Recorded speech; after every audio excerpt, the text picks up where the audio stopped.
Assalamualaikum warahmatullahi wabarakatuh. 1, 2, 3, 4, 5. Kembali lagi dengan Anatomi Punya Sinema. Nah, asik ya? Asik dong. Nah, saat ini kita kedatangan, bukan tamu ya, dia yang punya rumah, yang punya apa-apanya. Nah, Dokter Dwi Cahyani Ratnasari ya, saya biasa nyebutnya Dokter Ani, ini Ketua Departemen Anatomi. Selamat pagi, Dok. Selamat pagi, Dokter Arfi. Nah, ini santai-santai saja, Dok. Iya. Jadi Dokter Ani sudah berapa lama ya, Dok, dosen anatomi? Berapa lama ya? Kurang lebih mungkin sekitar 25-30 tahun kali ya. 25 tahun. Jadi waktu saya dulu masuk tahun 2000, itu ingat betul itu awal praktikum anatomi itu kan tentang otak karena bloknya masih dulu separuh blok gitu. Iya. Itu demam itu kan hubungannya sama hipotalamus. Nah, yang ngajar satu kelompok Dokter Ani dulu. Dulu masih wow, sekarang tetap wow. Tapi kan terus ya kita terus kuliah anatomi, praktikum itu kan anatomi itu jadi kayak momok itu kan, Dok, di kedokteran. Itu seberapa momoknya anatomi, Dok? Bisa diceritakan. Iya, Dokter Arfi, ya mungkin satu hal ya yang bikin jadi momok itu terutama ya karena strange-nya sebetulnya. Kalau istilahnya kalau dulu waktu kita SMA itu kan nggak dengar istilah-istilah anatomi seperti itu. Nah, betul. Karena istilah anatomi itu terus jadi banyak banget diperkenalkan di awal, banyak sepertinya terus jadi wah kayak mengerikan sekali gitu ya. Kemudian juga terutama ujiannya ya. Ujian anatomi. Ujian anatomi itu udah ruangnya udah wah mesti sunyi senyap ya, mesti sunyi senyap ditambah deringnya itu dering kematian. Dulu sangat khas itu ya. Iya. Cuman mbak-mbak doang itu yang di depan itu ya. Iya. Selamat datang di tentamen anatomi. Anda akan masuk pintu neraka. Langsung tet. Waktunya terbatas, preparatnya juga banyak. Iya. Gitu. Padahal dulu saya itu belajar pertama kali itu kan 1 semester. Iya. Ngapalin tulang tuh. Iya. Ya, kalau kita bandingkan dengan sekarang ya, Dok, itu kan apa ya, blok muskuloskeletal itu kan hanya 6 minggu gitu. Iya. Nah, itu pemadatan seperti itu kira-kira tantangannya akan jadi seberapa besar, Dok? Ya, itu memang luar biasa karena banyak sekali bebannya sebetulnya terlalu boleh dibilang lebih ya. Karena dalam waktu singkat ya anak harus mengetahui sekian banyak gitu. Itu yang jadi masalah sebetulnya. Bebannya harus lebih gitu. Iya. Ya, jadi guys, ini ya bukan kok kita nakut-nakuti, tapi agar prepare ya. Karena ini ada tulisannya ya, kalau sudah di kedokteran, kesehatan akan menghadapi anatomi. Iya. Tapi, nah yang paling sering kan kita sering lihat nih mahasiswa gitu semester 1. Iya, Dokter. Itu kadang belum siap tuh, Dok, kalau tentamen anatomi atau bahkan praktikum sendiri. Nah, itu kira-kira apa yang harus disiapkan mahasiswa, Dok, untuk tadi hafalan banyak gitu misalnya. Dia harus prepare apa dulu gitu? Pertama dia harus siap mentalnya, Dokter Arfi, karena kalau begitu nggak siap itu tahu-tahu udah down duluan. Nah, itu bikin cuntel semuanya gitu ya. Nggak masuk semuanya. Nah, pertama itu memang dia harus menyiapkan diri. Nah, berusaha membuat sesuatu itu menyenangkan. Menyenangkan. Saya pengen tahu ini. Oh, ternyata tulang itu bagiannya banyak gitu. Jadi having fun itu penting banget. Having fun, siapkan mental, tapi tetap having fun. Iya. Itu penting gitu ya. Apalagi sekarang kan banyak aplikasi atau video ajar gitu ya, Dok, yang akan apa itu membantu mahasiswa. Anatomi juga ada nggak video ajar ini? Ada. Wah, mau tahu nggak bintang filmnya siapa? Siapa, Dok? Dokter Nur Arfian ya. Jangan lupa ya. Saya bukan bintang film, Dok, produser saya. Ya, kita juga banyak materi-materi anatomi yang sudah diupload di lab anak UGM ACID ya. Kita punya website yang memang dikembangkan untuk itu. Bisa untuk membantu, benar-benar bisa untuk membantu pembelajaran sebelumnya. Jadi kalau istilahnya sebetulnya kalau kita mau belajar itu ya diri kita itu harus disiapkan ya, umpamanya kayak cangkir, cangkirnya kalau misalnya masih dalam posisi tengkurap dikasih minum teh, kopi, jus sama aja tumpahnya. Jadi harus dibuka dulu, disiapkan itu. Berarti minimal kita ya open gitu ya. Ini di open. Dan kadang mahasiswa itu sudah dikasih video misalnya. Kayak ini tadi saya kuliah ya. Ya pengennya biar kayak jadi dosen aktif gitu kan. Ngasih materi dulu biar free kelas, kuliahnya sudah saya kasihkan, rekaman gitu. Tapi nggak ada yang baca gitu, nggak ada yang mendengarkan, itu kan ya orang donggodu. Terus ngapain aku ngasih? Terus ngapain aku ngasih gitu? Mau kalian ini hari pertama atau hari apa udah dikasih ya, tolong saling menghargai. Kadang mahasiswa gitu. Nah tadi kan hafalannya banyak ya dok, nomina anatomika itu kan yang bikin seberapa momok gitu ya. Itu ada nggak dok trik-trik untuk menghafal? Atau apa ya? Biar kita paham, gitu mempermudah kita tahu struktur anatomi. Anatomi karena biasanya bahasanya juga baru itu mendengar gitu ya, kadang-kadang anak-anak itu seperti itu. Jadi ada banyak cara sebetulnya yang bisa kita pakai. Ini ada banyak cara guys. Jadi kalau dari segi memorinya istilahnya untuk memperkuat memori itu bisa kita lakukan dengan cara menggunakan semua modalitas yang kita punya gitu. Jadi pertama kita bisa melihatnya, melihat. Kemudian yang kedua itu berusaha mendengarkan. Jadi itu udah bagus banget nih kalau ada video-video itu bisa untuk mendengarkan sekaligus melihatnya. Kemudian yang ketiga kita itu bisa menuliskannya. Jadi dari melihat, mendengar, menulis, kemudian dia mengucapkan kembali. Nah itu modalitas yang kita punya itu kita keluarkan semua. Itu dari segi apa ya istilahnya ilmiahnya. Itu kalau dalam pembentukan memori itu kalau semakin banyak modalitas yang kita pakai, itu insya Allah nanti bisa menyentuh yang namanya passing grade untuk menuju ke long term memory gitu ya. Nah, kok mendengar itu mungkin sekian, mendengar melihat lebih tinggi, mendengar melihat terus mengucapkannya gitu. Nah, itu nanti makin lama makin nyampe sampai ke passing grade itu tadi. Kayak pendekatan sama cewek ya. Ini aku baru SMS. Habis itu WA, ngasih bunga, itu akhirnya sampai juga. Terbuka juga itu hatinya. Jadi wah seru banget. Jadi Dr. Dwi Cahyani ini juga neuroanatomi dan neuroscience, ahli neuroanatomi dan neuroscience dari Departemen Anatomi. Jadi cocok sekali untuk ngomongin memori. Ya tapi di anatomi itu kan kadang susahnya adalah preparatnya kan dok. Iya. Zaman dulu kita pakai kadaver gitu misalnya. Nah kalau sekarang apakah masih pakai kadaver dok untuk pembelajaran dan seberapa besar kalau di mahasiswa S1 gitu misalnya. Oh iya, kadaver masih dipakai, tapi karena keterbatasan dari kadaver itu baik pengadaannya maupun perawatannya juga terbatas, maka kita kembangkan replika. Bahkan sekarang ini kita tunjukkan ya. Wah, ini ada produk-produk 3D printingnya. Wah, ini atas prakarsa Dr. Nur Ardian ya kita bisa lihat nih. Bagus sekali ya. Mirip dengan aslinya emang 3D printing ya. Jadi diambil dari benar-benar aslinya. Ini ada bisa lihat ini mandibula yang persis ya. Ini frontal. Ya, frontal bisa lihat juga bagus. Kemudian juga wah ini apa ini coba ini apa ya? Waduh, ini mata apa telinga apa hidung ya? Apa ya? Ada lubangnya. Jadi memang beberapa media harus dikembangkan karena dengan media itu seseorang bisa lebih mengetahui lebih mudah gitu dan mencari tahu tadi. Juga selain itu juga ada buku-buku pendukung. Buku pendukung bisa kita lihat nih. Nah, kita juga sudah punya beberapa buku ya. Nih buku pendukungnya nih ya. Jadi untuk osteologi itu misalnya yang kata-katanya susah-susah itu semuanya udah ada di sini. Bahkan ada videonya yang nantinya ada tesnya ya. Ini bentuknya atlas nih dok. Iya. Ini atlas. Tapi sayang kita masih pakai ini ya dok. Iya. Ya semoga ini tantangan berikutnya biar jadi aplikasi atau jadi. Ya ini masih kita. Ya anatomi kan kadang terkenal jadulnya. Seberapa momok anatomi jadul. Terus sistem-sistem lain-lain ya kita berusaha untuk membuat apa ya singkat padat jelas gitu ya, nggak terlalu bertele-tele, mudah dipahami biar gampang.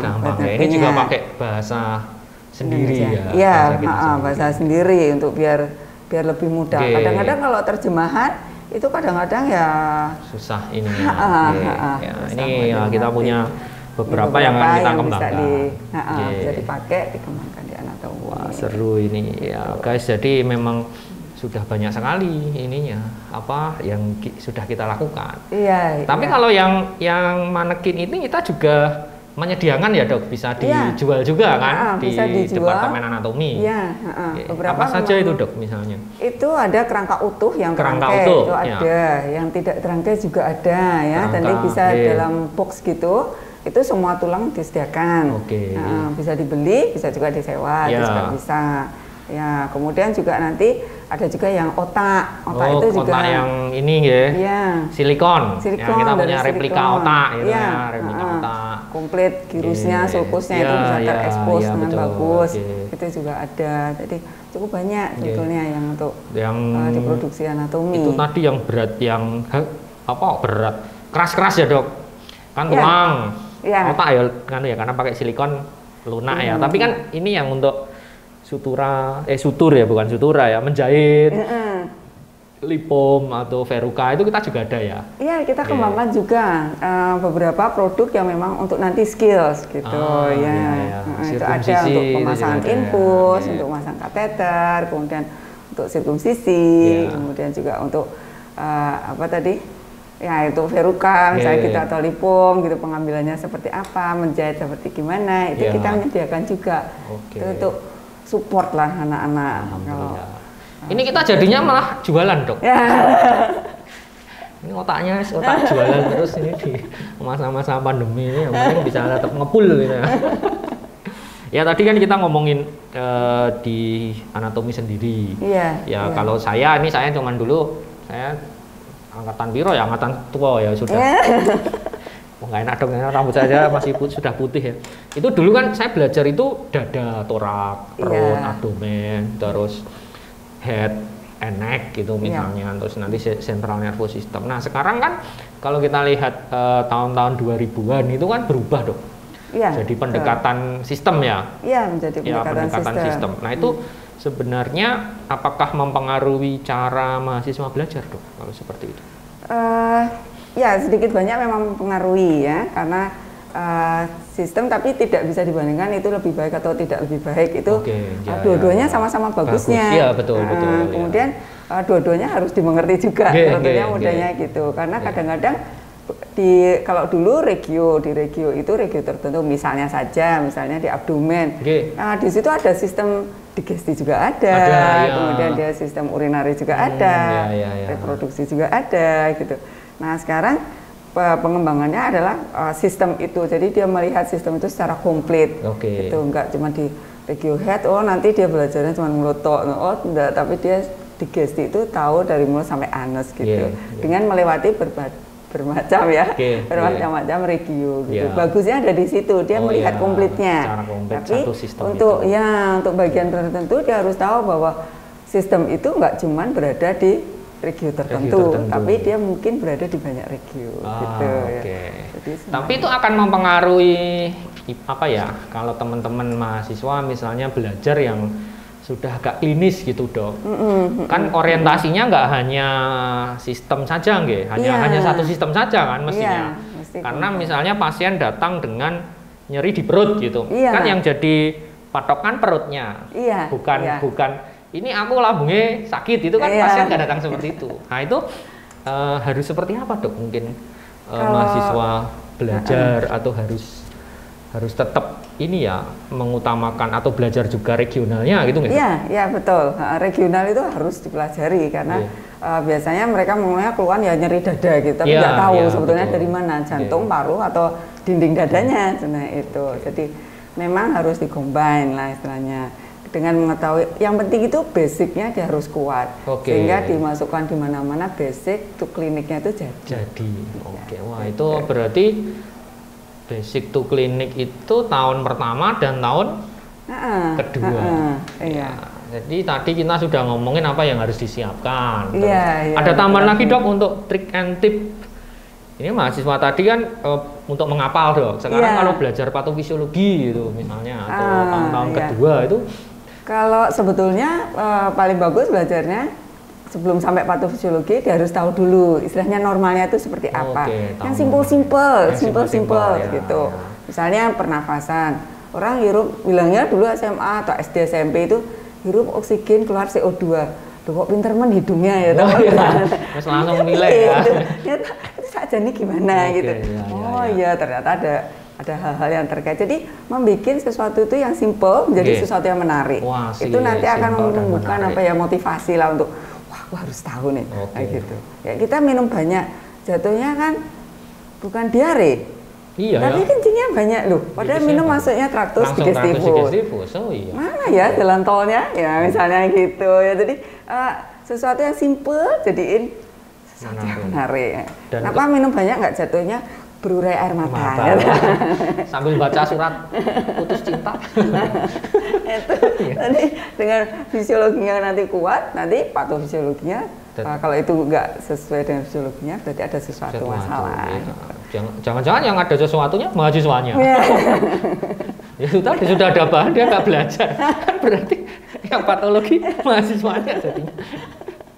Ya itu guys, jadi karena kita belajarnya ya tubuh ya dok, tubuh kita itu kan sehari-hari ya. Komplit. Ya.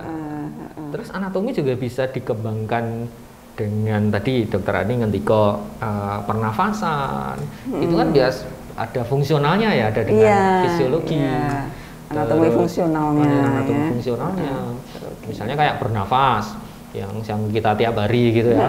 Dinding dadanya seperti apa? Belum lagi nanti kalau ke tekanan, ngomongin fisiologinya, pertukaran gas, ngomongin biokimianya. Iya, betul. Kalau sekarang masa-masa infeksi COVID, imunologi, terus histologinya, seru juga ya. Jadi teman-teman semua nanti akan belajar banyak ilmu di-combine. Iya. Nah, itu kayak Kapten Marvel yang dia bisa terbang, punya kekuatan apa? Ini kekuatannya nanti jadi banyak. Iya. Ketika ada tentamen kan seperti Thanos dok. Harus mengerahkan semua. Iya, harus mengerahkan semua usaha. Masuk ke lorong waktu itu seperti masuk ke tentamen itu ya. Duh, ini kapan berakhirnya? Wah, kasihan banget. Memang ada beberapa hal yang bisa mempermudah terapi, tapi memang basicnya itu harus tahu dulu. Yang mempermudah itu misalnya kita bikin semacam jembatan keledai. Paling enak itu dibikin sendiri istilahnya. Kita bikin dia paling ingat tuh kalau disingkatnya seperti apa gitu. Nah itu juga mengembangkan kreativitas. Mengembangkan kreativitas itu juga memacu untuk di otaknya itu. Jadi kita berusaha membuka jalur-jalur kreatif kita gitu. Wah, itu bisa nanti juga tambah pinter, lebih mudah untuk menghafalnya. Jadi kita kayak menemukan sendiri gaya belajar dan bagaimana cara menyampaikan gitu ya. Iya, betul. Karena kalau menyampaikan tadi level ke long term memorinya akan lebih cepat ya, lebih cepat. Nah ini terkait itu kan kita juga sudah bikin acara ini dok. Iya. Wah ini dok. Bagus banget nih. Nih ada bisa lihat nih. Anatomy the movies coming soon ya. Coming soon ini adalah dari Desember ya. Desember tanggal 5. Jadi ini kompetisi apa ya itu tadi dok, membahasakan ini konsep-konsep anatomi dengan bahasa-bahasa mahasiswa. Jadi saya setuju sekali dengan yang terakhir tadi dong. Jadi menemukan sendiri bagaimana cara belajar. Dan menyampaikan ke yang lainnya. Ini diharapkan juga mahasiswa nanti membuat video. Mahasiswa akan membuat video pendek tentang konsep anatomi 10 menit. Misalnya dari bernafas misalnya, atau apa aja yang bergerak di situ, cukup sebatas itu. Tidak usah rumit-rumit videonya, sambil ngajar, sambil ngobrol, tiktokan juga bisa misalnya. Ketika saya bernafas, atau apa yang bergerak gitu. Itu terus diupload, di-send ke panitia. Ya, setelah itu akan diambil 10 besar dong. Wah, bagus. 10 besar ini akan masuk ke babak semifinal. Nanti bentuknya kayak Indonesian Idol. Aduh, asik loh. Asik ya. Mereka akan ditantang kembali dalam 5 sistem. Yang 10 besar itu dibagi 2 grup. Mereka menerangkan salah satu dari satu sistem. Tidak semuanya. Ya, misalnya sistem saraf itu hanya ke koordinasi motor gitu ya, atau ke sensasi atau fungsi luhur misalnya. Bagaimana cara menerangkan dengan bahasa mereka. Nanti habis itu dipilih 5. 5 ini masuk final. sama juga seperti ya itu tadi nanti kompetisikan, live stream, mau rekaman video juga boleh. Ya. Kok rekaman video, rekaman kuliah, bikin PPT direkam, dikirimkan juga boleh. Jadi memang kita sangat bebaskan ya untuk seperti apa Iya gitu ya, dong, supaya iya. mereka berkreasi, Betul, ya, iya. penuh, tidak terlalu terbatas-batas Iya. gitu ya. Jadi penekanannya bukan kok ke kerumitan videonya bukan. Animasinya susah itu kan ya kasihan sekali Iya, kalau mahasiswa iya, kadang nggak betul. bisa di waktu sekarang. Tapi ke arah bagaimana cara menyampaikan dengan unik dan kreatif. Sip. Semoga teman-teman semua bisa join semua ini dong. Ya. Dan membuktikan tadi yang sudah kita share. bareng-bareng. Oke. Ya. Kalau di anatomi kita divisi itu kadang ada nggak dok? Ya, Kita punya berapa divisi dok? Kalau ada divisi? 3. Tiga, Lebih, yeah. ya. Divisinya itu ada makroanatomi, Yeah. ada neuroanatomi, kemudian ada Embriologi, embriologi, yeah. ya, Embriologi ada dan perkembangan, ya. ya. Embriologi dan perkembangan, ya. Dari di Jadi sini. memang ya kita juga belum membaginya per sistem gitu. Iya, Divisinya iya, juga belum per sistem. Karena kalau per sistemnya ada 10 nanti ya terlalu besar juga. Oke. Ya, karena itu juga warisan dari Yang zaman dulu-dulu, ya. Dulu itu kan mewariskannya kelihatannya seru juga loh, Iya. kita bisa ngurip dan mengembangkan penelitian-penelitian Iya. juga. Gitu. Penelitian-penelitian juga sekarang kan ada kursus-kursusnya Iya, yang dikembangkan iya. oleh anatomi Iya, yang iya. luar biasa ini. Oke dok, ada pesan-pesan dok untuk mahasiswa karena ini masa pandemi ini belajar mereka full online dok. Iya. Kita kan mau ini masih bingung juga, misalnya ada mahasiswa yang mau pinjam tulang gitu, kita biasanya meminjamkan tulang. Iya, iya. Itu boleh atau enggak? Kan izinnya harus tekan univ kan dok. Universitas, Iya, ya.